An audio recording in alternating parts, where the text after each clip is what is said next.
What's good, YouTube? In today's video, I want to talk about what drove me to want to leave America and go live in a different country or travel. What experiences did I have in America that pretty much made me want to leave America and go overseas? So that's what we're going to talk about in this video. So like and subscribe to the channel. Follow me on all social media platforms. Let's get into it. Well, let's go back a few years. Let's go back to 2021. I had just started working for a company called Delta Logistics. It's a trucking company. It was a very good company. It was out of Cicero, Illinois. And, it was a very good company. It was ran by Ukrainian people, and it was very nice. They took great care of their employees. We had nice equipment. Felt like we was getting raises every few months. We had decent benefits. So it was a very good job. It was one of the best jobs I ever had. This was a local job. So I was home every day.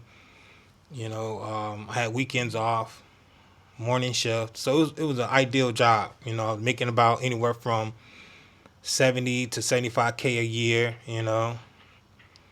So it was very good job, man. One of the best jobs I ever had. So I was working that job for a few years, and then I guess like in 2022, I just decided that I wanted to also invest in real estate because I was making good money. My credit score I had really good credit. It was over a 700 credit score, and so I felt at the time that I needed to start investing. Making money other ways outside of working every day. And so I decided to get into real estate. But before I got into real estate, I was actually, researching a bunch of ways of making money. I was thinking about even buying a business like a car wash or a laundromat. I was even also thinking about just day trading. Those are some of the things that I was looking at. But I ultimately, obviously, went with, real estate because it was attractive to know that, when I came across the house hacking method, that really, stuck with me and, caught my eye. If you're not familiar with the house hacking method, it's when you buy a multi-family unit, usually a 2-unit to 4-unit, which is much easier to get. Anything between a 2-unit to 4-unit is called residential. So you can get a residential loan like a FHA, and you don't have to put like 3.5% down on that property.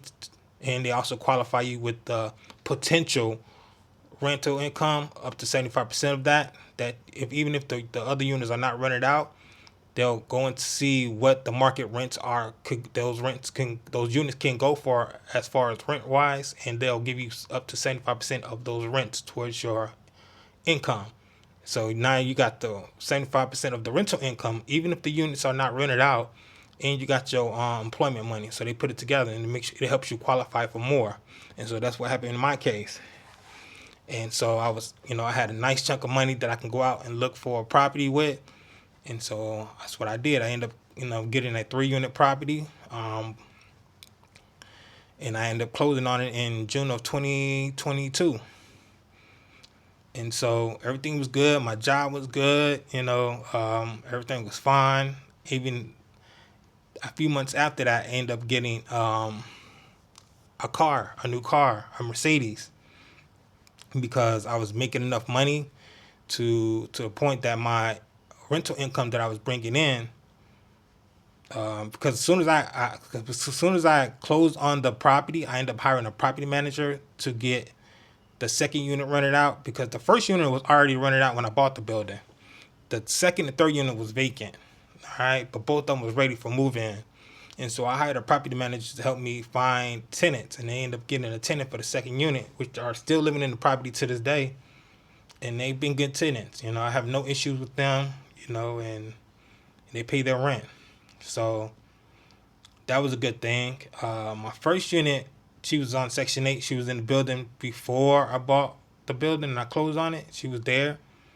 And so, in the beginning, she was a little bit of a problem, but now things are a lot better. She hasn't been an issue since I bought the building. So, it was mostly a boyfriend of hers that was giving me the issues and stuff, but ended up getting him out, and then everything's been good. So, fast forward to October, I end up getting the Mercedes. Then we fast forward to the winter, 2022, 2023. And between those months, you know what I'm saying, I was, having a lot of issues with my health. Because people that don't know and they don't follow me, I have a condition called sickle cell anemia. It's a condition that I was born with. It's a chronic illness. So, and I was struggling with that. I always been struggling with my condition, especially during the winter months. It's much tougher to deal with, because the cold weather and everything. So I was really having a hard time going in, during those months. I was in and out the hospital every month, and it was just rough. And at that time, like at the end of 2022 and the beginning of 2023, my company also started to have issues with landing freight, because freight started to slow down, and they wasn't booking a lot of freights and stuff, a lot of freight to move, and so it started to get slow at work, and so they had to start laying people off, but somehow miraculously I was able to not get laid off in the first batch. I think I was like the last batch of people that got laid off.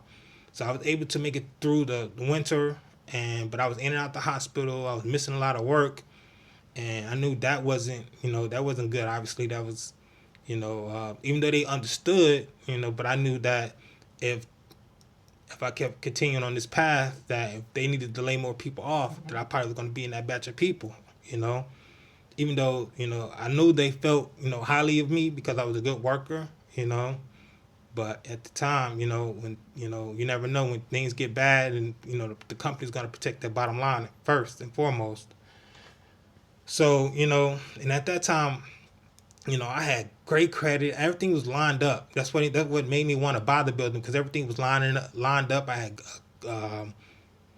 had a good job. I had good credit. I had hella credit lines, to maintain the building and everything.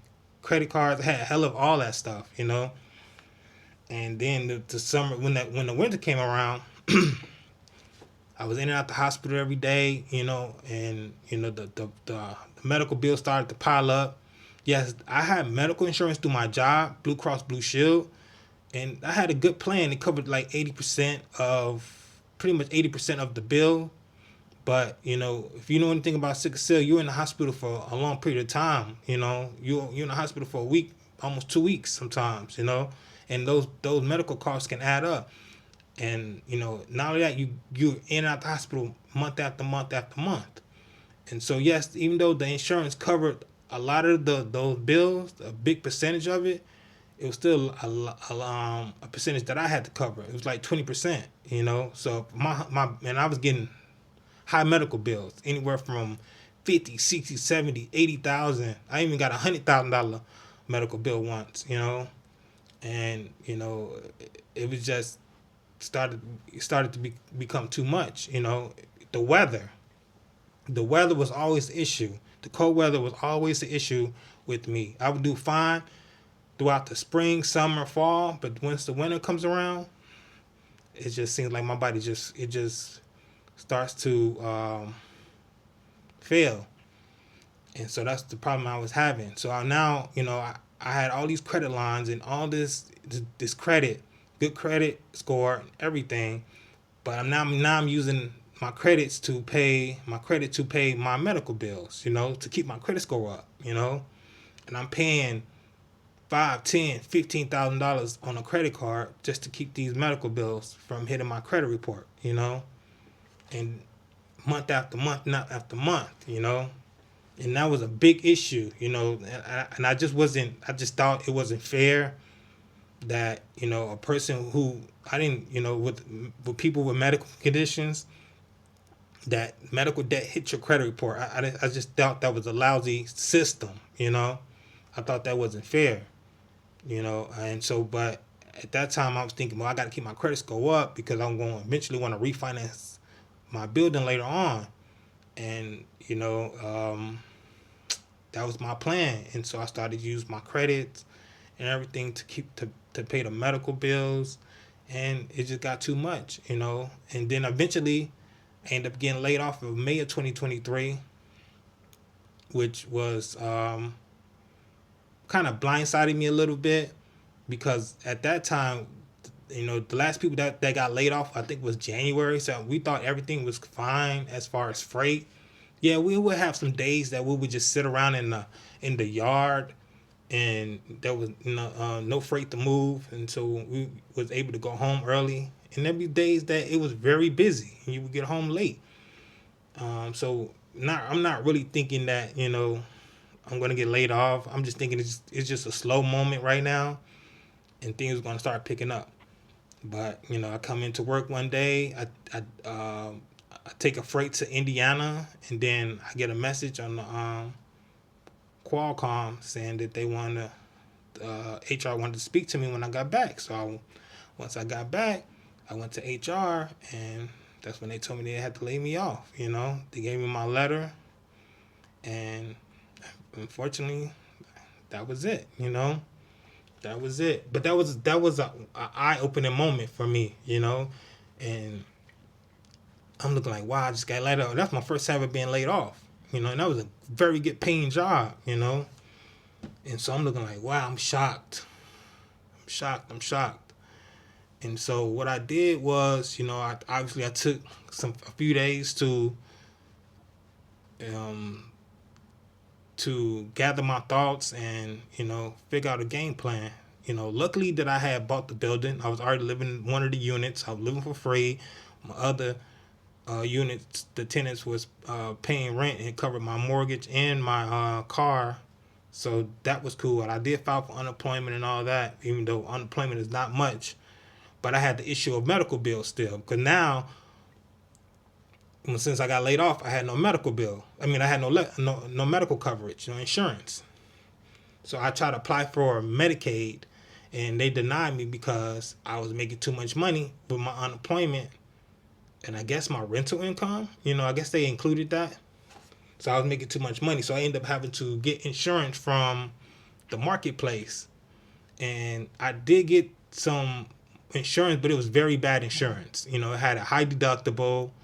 It was terrible, but it was the best at that time and what I could afford at that moment in time. So it was a PPO. It was Blue Cross Blue Shield, but it had a $9,000 deductible or something like that. So that means, you know, if you're not familiar with deductibles, that means that's what you have to pay out of pocket before the insurance covers 100% of the bill. And so that's what I was going through at the time. And at this time, I wasn't in the hospital as much, but I was still going to the hospital, you know, with little pain crises and stuff like that. I'd be in the hospital for a few days and stuff like that.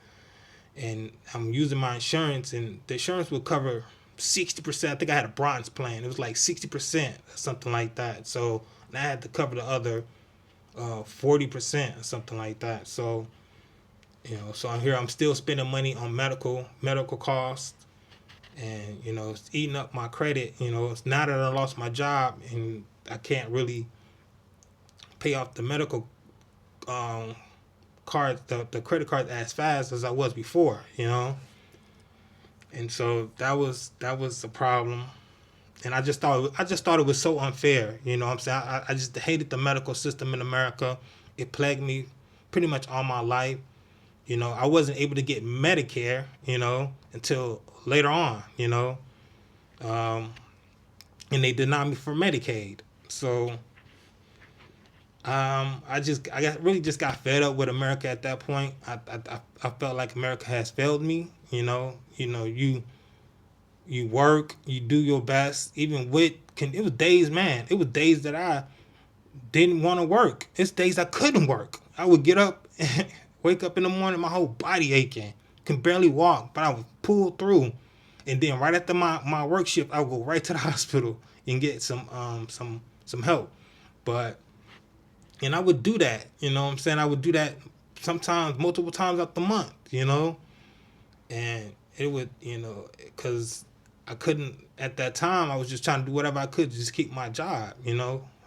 But I was being plagued by health conditions so bad that eventually, you know, I couldn't sustain it. And so I had a lot of time. I was laid off. You know, this is now June, July of 2024. I mean, not 2024, but 2023. And so now I'm finding ways, looking at ways to try to make money online. I did started doing writing kids or creating kids activity books, and I'm selling them on Amazon, and they was doing pretty well, you know. But the only thing I didn't like about it is I had to buy ads for it to do well, you know. So I was paying money in ads and stuff like that, money I didn't have in ads to promote the books and everything. And I would make sales and everything, but it felt like it wasn't as much that I was paying for ads, you know what I'm saying? So I was actually taking a loss, and that would have been fine if I had more money coming in. Then I could have sustained those losses until it started to pick up, or until I created more books to the point it overshadowed the losses. But you know, at that time I was just paying more money in ads and stuff like that. And then I felt like even if I did create more books, I was gonna have to, you know, buy more ads to sell them. So I kind of slowed down on doing that.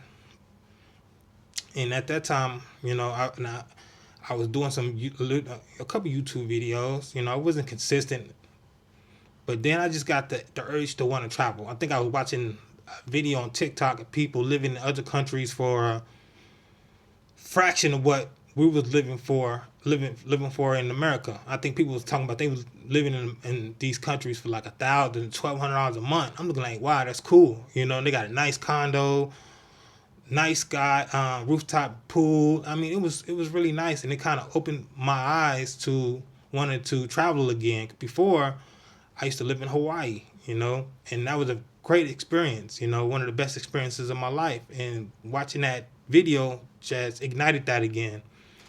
And so I started going down a rabbit hole on that and watching a bunch of videos on that, and what it would cost and how much would I need to sustain myself in these countries and everything, you know. And I was like, well, I started, you know, come up with a game plan on how I'm gonna do it, you know.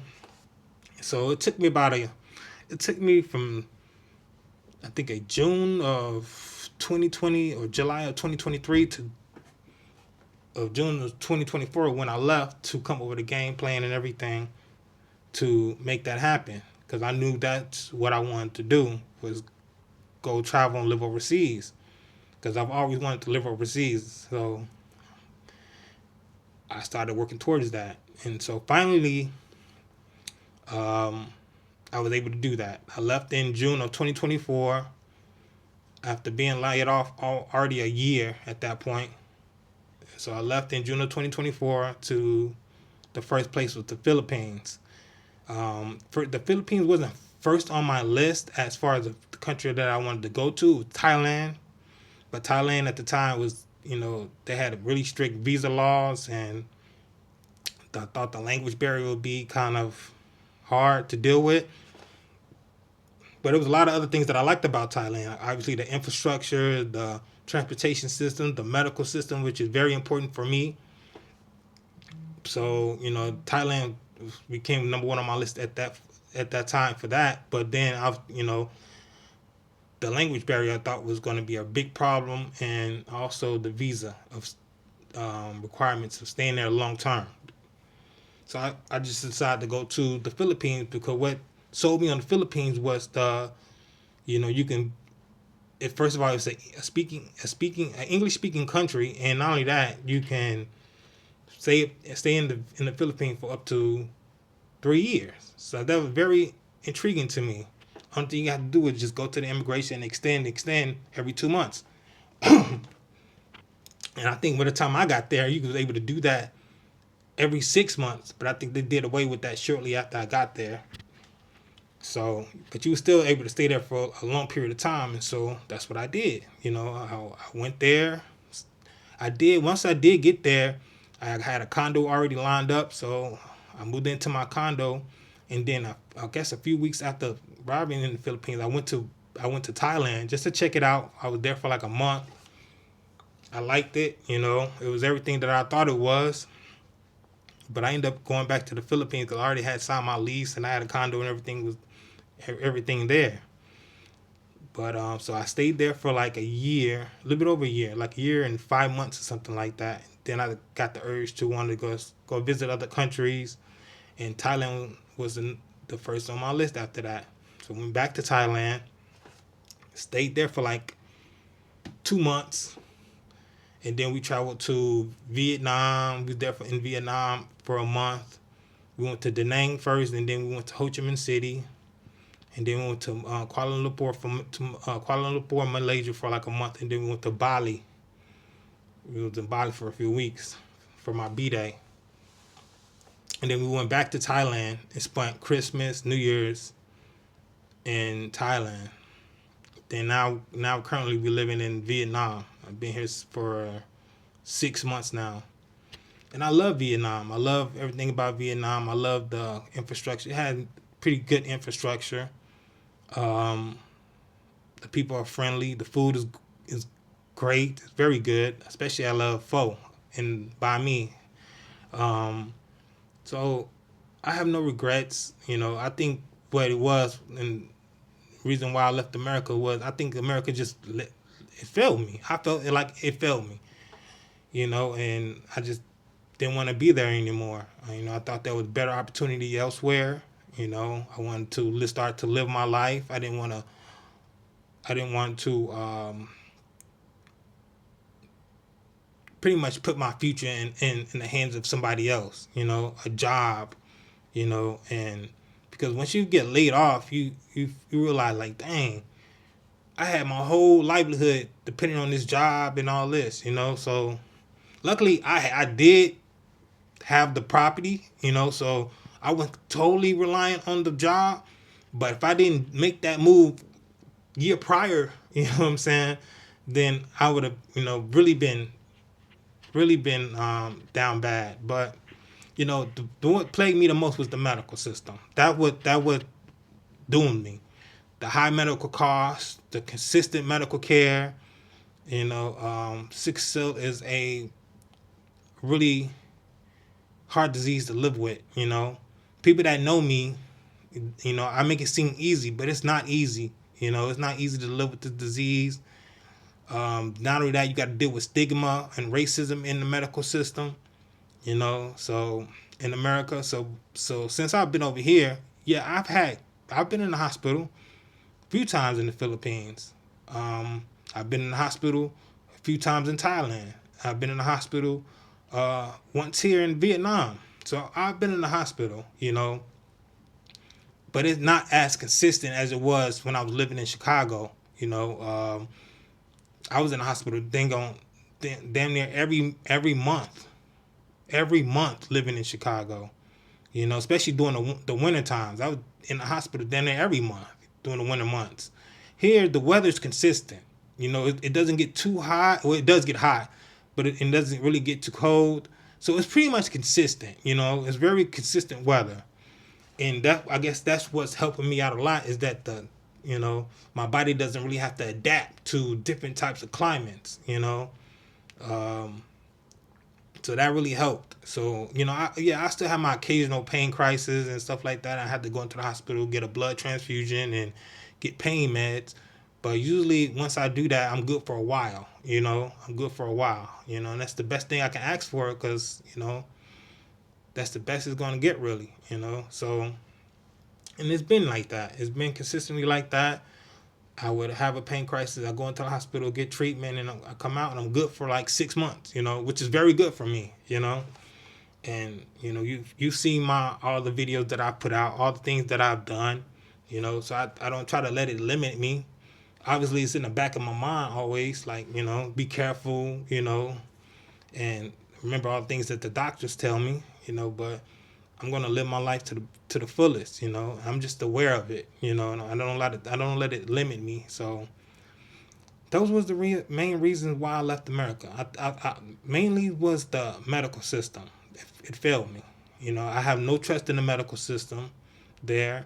Um, is the medical system in America good? Yeah, it's very good, but it doesn't mean nothing if you can't afford it. You know, so the medical system here is good and it's affordable, and I get all the same treatment that I was getting in America here, fraction of the price. You know, so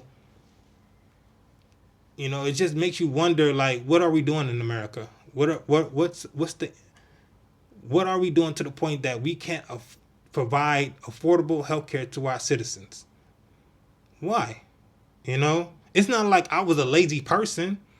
You know, I worked my whole life just like everybody else. You know, I worked my whole life in pain. It was days that I didn't want to get up and go to work, but I had to, and I pushed through it. I made something of myself. I accumulated things for myself, but yet I was still plagued by the medical system. I couldn't even get Medicaid when I needed it the most. I thought the system was built for a person like me, but it failed me. So once I came over here and I saw how things worked over here, and I got the taste of the medical system here, I'm like, this is better. This is better. I get the same type of care without the stigma and the high price tag. And so, you know, this is the reason why I love it over here. You know, do I love things about America? Yes, I love things about America. It's things that I do miss about America. I miss my family. I miss the convenience of America. You know, I miss the customer service of America. 'Cause America has good customer service. You know, but the medical system needs to be revamped. You know, um, amongst other things. But that's what plagued me, and that was the deciding factor for me into wanting to leave America. Even if I didn't leave America, I felt like I was gonna have to leave Chicago. I was gonna have to leave the cold climate, you know. And so something had to change. So this move for me was more about my health than anything, you know, because even when I was living in America, yes, things was very costly and everything was very expensive, but I was living for free. Remember, I had my real estate. I was living in one of the units, and my tenants was paying their rent, and it was enough to cover the mortgage and my car, you know. And I had credit lines and stuff to maintain the property. So I was doing very well for myself, you know, good job and everything. But the medical part is what plagued me, you know, the high cost of treatment there. You know, I had to have two hematologists. I had to go for treatment. You know, so that stuff adds up. It adds up. It adds up. And the medicals insurance is not as good as I feel like it should be. I feel like we should all have at least universal health care. We should have at least a universal health care. No doubt about it. Every other country that I've been to so far has it. The Philippines has it. So there's no excuse why we should not have it. But we don't. And the reason why I feel like we don't is because certain demographic of people don't want other certain demographic of people to have it. You know, so that's why we don't have it. You know, so America got a lot of issues, you know. It's a lot of good about America. I'm not going to trash America, but it's a lot of things that could be better. You know, it's a lot of things that blankly should be better. It should be no question about, but it's not, you know. And that was the deciding factor for me to leave America, to at least go see about other options, you know. And that's what I did. And when I got on this side of the world, I saw how things was different. You know, is things perfect over this side of the world? No. A lot of these countries, I feel like they should be paying their citizens a better, a livable wage. You have a lot of these nice things in these countries, but the locals, they can't take advantage of it. You know, so what's the point? You know, you're building all this stuff for foreigners to come in and take advantage of it, not your own people. So that's my only thing about these countries. You know, so, and don't get me wrong, there are a lot of locals that are doing well, but it can be more. And I feel like it could be more of them doing well if they would just pay their citizens a livable wage, you know. But that goes for Thailand, that goes for Vietnam, Philippines, you know. And that's the issue I see here. You know, I feel like they should be paying their citizens more. But outside of that, you know, they own their properties. They have great access to fresh fruits, fresh vegetables. I mean, they have universal health care. I mean, a lot of their needs are met. Don't get me wrong. A lot of their needs are met well. You know, they have, like I said, they own their homes. If they have property taxes, some don't. But if they do, it's very little. You know what I'm saying? It's not to the point that, you know, it is in America. You know, so, and they own the land under it. You know, not just the home, they own the land too. So it's a lot of benefits of living overseas. Um, like I said, the healthcare is cheaper. The access to great food and fresh fruits and fresh vegetables are there. I mean, it's just amazing. It's amazing experience. You know, like I said, if you've been keeping up with my page and my channel and my TikTok, I've done a lot. You know, I've done a lot of things. I've been a lot of places. You know, so I'm not just talking. You know, this has come from 2 years of experience. I've been out here for 2 years. You know, so I'm not just talking. I know what it is. And I lived in the Philippines for over a year, and I'm living in Vietnam. I visited Bali, Cambodia, Malaysia. I lived a significant amount of time in Thailand, so I know what I'm talking about. You know, and these countries, although they're not perfect, they have a lot of things right. A lot of things that America should have right, but they don't. And so, you know, that pretty much was my reason of living overseas, wanting to leave America and to live abroad. You know, it was the medical system pretty much, you know, amongst other things, but that was the most deciding factor was the medical. You know, it was just unsustainable. When you start to get medical bills in the mail, 50,000, 60,000, 80,000, I even got $100,000 medical bill, and then it's like, dang, you build yourself up to this point, to the point that you feel like you're well off, and then you're plagued by a medical system. You know what I'm saying? Which it shouldn't be that way. And the medical system is the number one thing that can tear you down the fastest. You know, you get sick, you know, you at the mercy of, you know, you at the mercy of the cost. Because you want to get well, you know, so you're gonna pay whatever, and it's predatory to me, you know. And once you look up, you're receiving $40,000-$50,000 medical bill, you know. So yeah, I had to escape that, you know. I had to escape that. I felt like I would probably be better off on this side of the world, you know, at least where medical care is affordable, you know. Um, my only concern was how much did they know about my condition, you know, and surprisingly they know a lot, you know. They might have treated people with my condition often or ever, but they knew about it, you know what I'm saying. And they always can go online, and I always had my medical records with me too for them to reference from. So they was able to come up with a treatment plan to treat me, you know, and they did well. Wherever country I was at, the Philippines, Thailand, here in Vietnam, they would do good in treating me. So, you know, and it was very affordable, you know, so I didn't have to worry about a big medical bill. You know, I would stay in the hospital for a week here, it's maybe $1,000 to $1,500, you know. It's very affordable. But out of the three countries, I think Thailand is pretty much a little bit more expensive.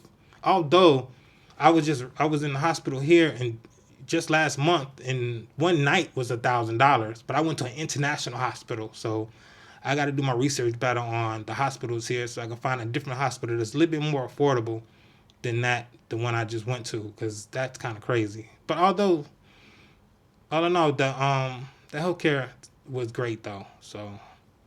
But yeah, that was my experience and the reason why I left America. So if you like the story, please like and subscribe to the channel. Follow me on all social media platforms. And stay tuned for upcoming videos from Ho Chi Minh City. Peace.